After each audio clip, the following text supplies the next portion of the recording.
जय हिंद दोस्तों, मैं महेश आहिर। आज बात करते हैं फिल्म मुंबई सागा की।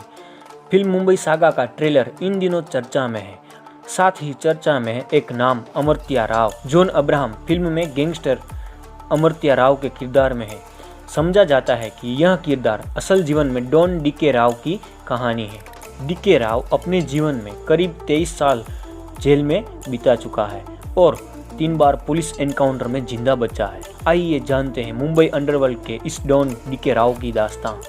यह दिलचस्प है कि मुंबई जहां एक और सपनों का शहर है, वहीं इसके समंदर में अंडरवर्ल्ड की ऐसी कई कहानियां दफन हैं जिसे सुनकर रोंगटे खड़े हो जाते हैं। डी.के. राव का जन्म मुंबई के माटुंगा इलाके की एक चोल में हुआ था। डी.के. राव का परिवार चेन्नई से आकर मुंबई की एक चोल में रह रहा था। डी.के. राव का असली नाम रवि मल्लेश वोरा था। 80 के दशक में मुंबई जब आधुनिकता की रेस में आगे बढ़ रहा था, तभी रवि मल्लेश डी.के. राव बन रहा था। वह अंडरवर्ल्ड की दुनिया का शायद एक लौता ऐसा अपराधी है जिसका पुलिस के साथ 3 बार एनकाउंटर हुआ और वह तीनों बार जिंदा बच गया। अमर्त्य राव यानी डी.के. राव। यह डी.के. राव छोटे राजन का सहयोगी हुआ करता था। छोटे राजन के कहने पर अमर्त्य राव ने कई बिजनेसमैन को मौत की नींद सुलाया था। डी.के. राव छोटा राजन की हर एक बात मानता था। ऐसे ही वह छोटा राजन का राइट हैंड बन गया था। मुंबई के घातक अपराधियों में अमर्त्य राव का नाम लिस्ट में टॉप पर हुआ करता था।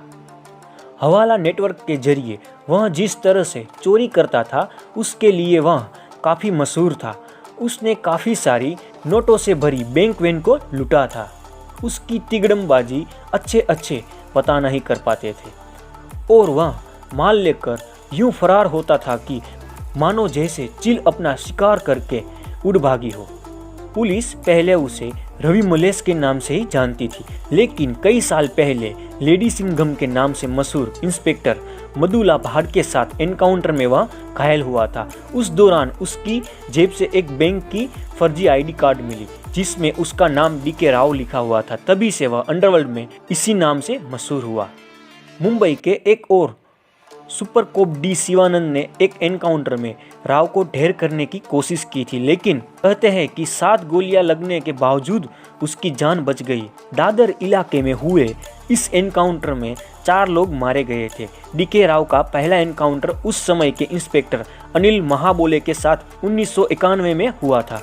डी.के. राव के बारे में एक और दिलचस्प बात यह है कि पिछले 2 दशक में डी.के. राव के खिलाफ दर्जनों केस दर्ज हुए और वह सभी केसों में बरी भी हो जाता था। और डी.के. राव राजनीति की दुनिया में भी अपना कदम रखना चाहता था, लेकिन जेल और बेल के चक्कर में बात नहीं बनी। डी.के. राव आज भी जेल में बंद है।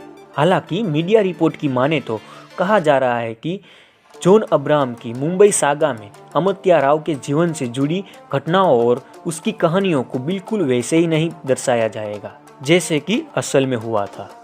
कहा जा रहा है कि फिल्म की कहानी गैंगस्टर से प्रेरित जरूर है, लेकिन फिल्म पूरी तरह से उस पर आधारित नहीं होगी। संजय गुप्ता द्वारा निर्देशित इस फिल्म में जॉन अब्राहम और इमरान हाशमी के अलावा काजल अग्रवाल भी मुख्य भूमिका में नजर आएगी। ऐसी ही अनसुनी अनदेखी कहानियां हम आपके लिए लाते रहेंगे। अगर आपको यह रियल स्टोरी अच्छी लगती है तो चैनल को सब्सक्राइब जरूर कीजिएगा, ताकि हमारी आने वाली वीडियो की नोटिफिकेशन आपको सबसे पहले मिले और आप ऐसी ही रोमांचक कहानियां जान सकें। चलिए दोस्तों, जय हिंद, जय Bharat, Vande Mataram, over and out.